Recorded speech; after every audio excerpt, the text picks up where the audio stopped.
শুনছো, ভাত খাবে যে, আসো।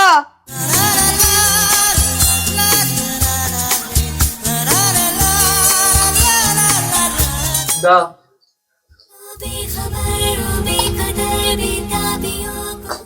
Nice. Wow. Yeah, boy. Huh?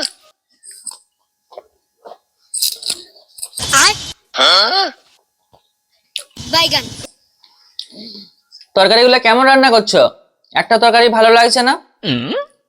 বাপের ঘর থেকে কি কিছু শিখে আসনি? হ্যাঁ, আমার বাপের ঘর তো বিশ্ববিদ্যালয়, ওখানে রান্না ট্রেনিং দেওয়া হয়। যখন বিয়ে করে নিয়ে আসো তখন তো বলনি রান্না করতে পারো কি পারোনি।